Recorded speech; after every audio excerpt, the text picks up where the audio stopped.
Hello అన్నయ్య గారు, కొంచెం ఈ నెలలో ఇబ్బంది అయ్యి కట్టలేకపోయానండి.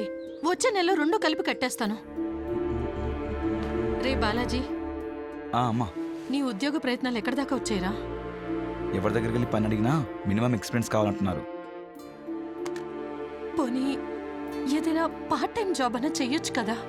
ఇంట్లో చాలా ఇబ్బందిగా ఉంది. అమ్మా, ఈ రోజుల్లో డెలివరీ బాయ్గా చేయాలన్నా కంపల్సరీ బైక్ కావాలమ్మా. ఏదైనా సెకండ్ హ్యాండ్ బైక్ అయినా తీసుకోవచ్చు కదరా. సెకండ్ హ్యాండ్ బైక్ అది కొనాలంటే మినిమం 25,000 కావాలి. ఎక్కడున్నా డబ్బులు? ఒక పని చెయ్యి, ఇదిగో ఈ దుద్దులు తీసుకెళ్ళి అమ్మేసి బైక్ తీసుకో. వద్దమ్మా, నాన్న గుర్తుకోనే ఇవి ఒకటే, వాటిని నేను అమ్మలేను.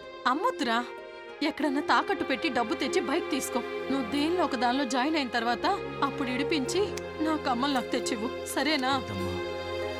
సరే. ఈ బైక్ చూడరా మామయ్య, NS 200 చాలా బాగుంది. ఒక నిమిషం ఉండి ఫోన్ చేస్తా. నేను మాట్లాడతాను. హలో, రవి గారా అండి? అవునండి. అదే OLX లో 50,000 బైక్ 25,000కే పెట్టారు, నిజమేనండి? అవును భయ్య, నేను CRPFలో పనిచేస్తున్నాను. నాకు హైదరాబాద్ నుంచి ఢిల్లీకి ట్రాన్స్ఫర్ అయ్యింది. నేను 3 డేస్లో వెళ్ళిపోవాలి. అందుకే బైక్ అర్జెంటుగా అమ్మేయాల్సి వస్తుంది. మీకు కావాలంటే ఇమ్మీడియట్గా అడ్వాన్స్ పే చేయండి. బైక్ కోసం నంబర్ ఆఫ్ కాల్స్ వస్తున్నాయి. భయ్యా కావాలి భయ్యా, ఇప్పుడే డెలివరీ చేస్తారా? ఇప్పుడు కొంచెం నేను బిజీగా ఉన్నాను భయ్య.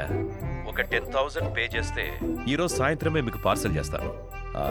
ప్రూఫ్ కోసం నా ఆధారు, నా జాబ్ ID సెండ్ చేస్తాను.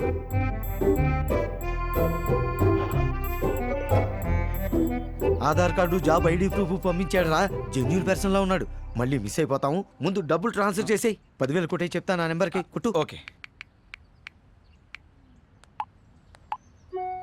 కొట్టేసాను మామయ్య.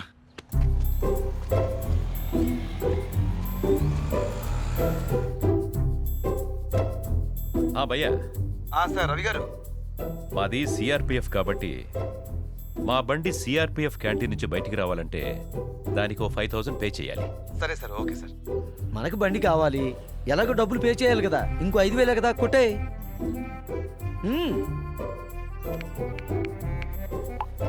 కొట్టేసింది మామయ్య. ఇప్పుడు మామయ్య ఒక నిమిషం.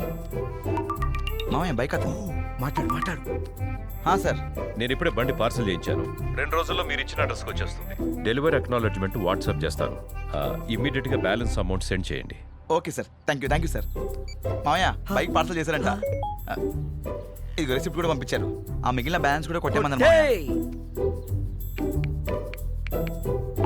అమ్మయ్యా,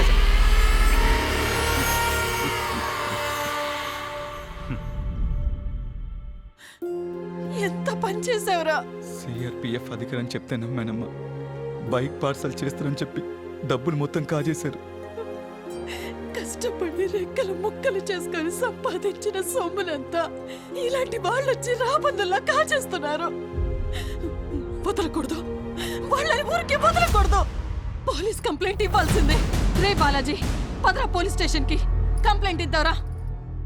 సోషల్ మీడియాలో గవర్నమెంట్ ఆఫీషియల్స్ అని చెప్పి మీకు ఫేక్ ఐడీస్ ప్రెజెంట్ చేసి మిమ్మల్ని మోసం చేయడానికి ట్రై చేస్తారు. మీకు తక్కువ రేట్కి ఇస్తామని చెప్పి ముందే మీ డబ్బులు తీసుకొని లాస్ట్కి ఆ వస్తువే మీకు పంపించకుండా మోసం చేస్తారు. జాగ్రత్తగా ఉండండి. మీకు ఫ్రాడ్స్ అని ఏ మాత్రం డౌట్ వచ్చినా సైబర్ క్రైమ్ నంబర్కి వెంటనే కాల్ చేయండి.